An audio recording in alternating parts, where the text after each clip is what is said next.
Urdu digest اور novel پڑھنے والے تمام بک ریڈرز کو میرا سلام۔ پچھلے 2 گھنٹوں سے وہ مسلسل مجھ سے لڑے جا رہی تھی۔ ہم دونوں میاں بیوی پچھلے 2 گھنٹوں سے پیدل چل رہے تھے۔ گرمی سے وہ بے حال ہو رہی تھی۔ میرے پاس ٹیکسی کے پیسے نہیں تھے، سو اسے اس کی ماں کے گھر سے اپنے گھر پیدل لے کر جا رہا تھا، اور اسی بات کا اس کو قلق تھا کہ میں اس کو پیدل چلائے جا رہا ہوں۔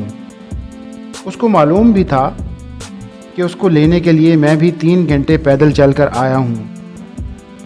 آس پاس ایئر کنڈیشنڈ گاڑیاں زناٹے سے گزرتی تو وہ حسرت سے ان گاڑیوں کی طرف دیکھتی اور دل میں کہتی، لوگوں کے پاس کتنا پیسہ ہے، ہمارے پاس کیوں نہیں ہے؟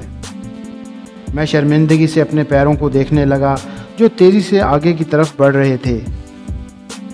ابھی جو گاڑی گزری اس میں کتنی کم شکل عورت بیٹھی ہوئی تھی۔ کیا وہ مجھ سے زیادہ خوبصورت تھی؟ اس نے میرا بازو پکڑ کر مجھے جھنجھوڑا۔ میں مزید اپنے آپ میں سمٹ گیا۔ وہ حسین بھی نہیں ہے میری طرح، مگر پھر بھی اس کے پاس گاڑی کی عیاشی ہے، اور مجھے دیکھو، میں دھوپ میں جل رہی ہوں تمہارے ساتھ۔ میں نے اپنے پیروں پر نظریں جمائیں جو تیزی سے زمین کو پیچھے چھوڑ رہے تھے۔ میرا انگوٹھا میرے جوتے سے باہر جھانک رہا تھا۔ بات دراصل اس عورت میں نہیں ہے۔ وہ تیکھی نظروں سے مجھے گھورتی ہوئی شکایت کرنے لگی۔ میں مزید خود میں سمٹنے لگا۔ بات اس کے مرد میں ہے۔ اس نے اپنی ذمہ داری محسوس کی۔ اس نے فیصلہ کیا ہے کہ وہ اپنی عورت کو سکون بھری زندگی دے گا، سو اس نے کر لیا۔ میں نے بے بسی سے اپنی ہتھیلیوں کو دیکھا جن پر پڑے چھالے پھٹ گئے تھے۔ ان سے میرا گوشت جھانک رہا تھا، پسینے سے جل رہا تھا۔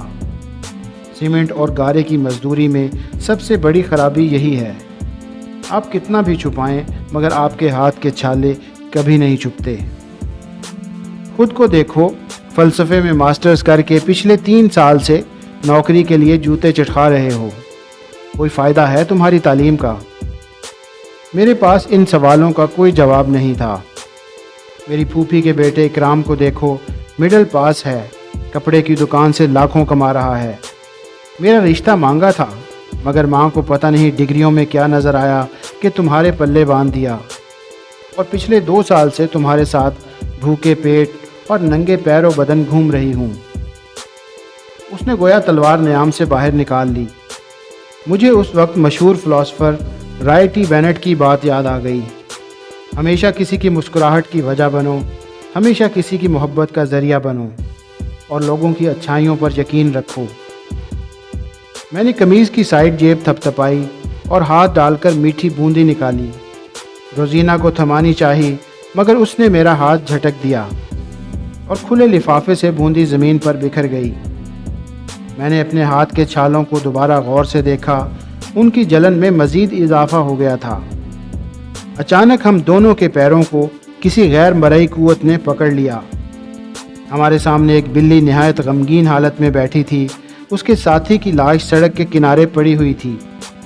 کسی گاڑی نے اس کا سر کچل دیا تھا۔ ہم دونوں ایک ٹک بلی کو دیکھ رہے تھے جو خاموش آنسوؤں سے اپنے ساتھی کی موت پر نوحہ کنا تھی۔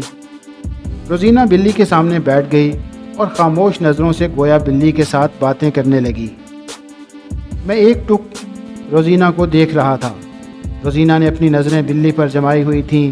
اچانک بلی نے اپنے ساتھی کی طرف دیکھا، گویا روزینہ کو بتانے کی کوشش کر رہی تھی کہ میں اب اکیلی رہ گئی ہوں۔ روزینہ کا جسم ہچکولے کھانے لگا۔ میں بالکل ساکت اپنی جگہ ایستادہ تھا۔ گاڑیاں ہمارے پاس سے گزر رہی تھیں۔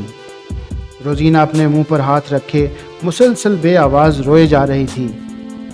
اچانک وہ تیزی سے اپنی جگہ سے اٹھی، شرم و حیا کو بالائے طاق رکھ کر زور سے میرے گلے لگی۔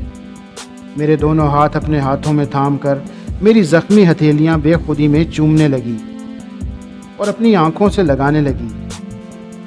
اس کے آنسوؤں سے میرے زخمی چھالوں میں ایک سکون سا پھیلنے لگا۔ میں غور سے بلی کو دیکھنے لگا جس کی آنکھوں میں جھلملاتے آنسو صاف نظر آ رہے تھے۔